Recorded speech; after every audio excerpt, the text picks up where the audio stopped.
ഒരു രാജ്യത്തെ ഗ്രേറ്റ് ആക്കുന്നതിൽ ആ രാജ്യത്തിന്റെ ആളുകൾക്ക് അവരുടെ പെരുമാറ്റത്തിലും അവരുടെ ശീലങ്ങളിലും ഒരുപാട് പങ്കുണ്ട്. ഞാൻ ഇന്നലെ അടിമാലിയിൽ ഒരു തിയേറ്ററിൽ സിനിമ കാണാൻ പോയി.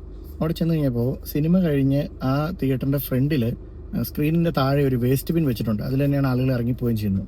അപ്പോൾ ഞാൻ നോക്കിയപ്പോൾ ഒരുപാട് ആളുകൾ അവർ കഴിച്ച ഭക്ഷണത്തിന്റെ ഒക്കെ വേസ്റ്റുകൾ അവിടെ കൊണ്ടുവന്ന് ഈ വേസ്റ്റ് ബിന്നിലേക്ക് കൊണ്ടുവന്ന് ഇടുന്നത് കണ്ടു. അത് ആ തിയേറ്ററുകാർ ഒരുപാട് ഹെൽപ്പ് ചെയ്യും. കാരണം അടുത്തൊരു ഷോ തുടങ്ങാൻ വേണ്ടിയിട്ട് അവർക്ക് വളരെ ഈസി ആയിട്ട് ക്ലീനിങ് ചെയ്യാൻ സാധിക്കും.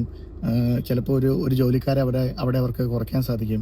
അങ്ങനെ ഒരുപാട് ഗുണമുണ്ടാകും. ഇതേ സാഹചര്യത്തിൽ ഞാൻ എറണാകുളത്ത് പല തിയേറ്ററിലും പോകുമ്പോഴും അവിടെ ഒരു വേസ്റ്റ് ബിന്നെ ഞാൻ കണ്ടിട്ടില്ല. അപ്പം അവിടുത്തെ തിയേറ്ററിൻ്റെ അധികാരികൾ തന്നെ തീരുമാനിക്കുകയാണ് നിങ്ങൾ ആ വേസ്റ്റ് അവിടെ വെച്ചിട്ട് പോകും എന്നുള്ള രീതിയിൽ അവർ തന്നെ പറയുന്നത് പോലെയാണ് നമുക്ക് ഫീൽ ചെയ്യുക. ഇങ്ങനെ ഒരു തിയേറ്ററിൽ പോകുമ്പോഴായാലും നമ്മൾ എവിടെ പോകുമ്പോഴായാലും നമ്മുടെ വേസ്റ്റുകൾ നമ്മുടെ ഒരു ഉത്തരവാദിത്തം പോലെ നമ്മളതിനെ കൃത്യമായിട്ട് കൈകാര്യം ചെയ്ത് നമ്മുടെ കുട്ടികളുണ്ടെങ്കിൽ അവരെ ഇത് ഇങ്ങനെ കൊണ്ടിടണമെന്ന് പഠിപ്പിച്ചാൽ ഓട്ടോമാറ്റിക്കലി മലയാളി എന്ന ഒരു കമ്മ്യൂണിറ്റി ഒരു പരിധിവരെ ഗ്രേറ്റ് ആവാൻ തുടങ്ങും. Thank you so much watching me. അടുത്ത വീഡിയോയിൽ വീണ്ടും കാണാം. ബൈ.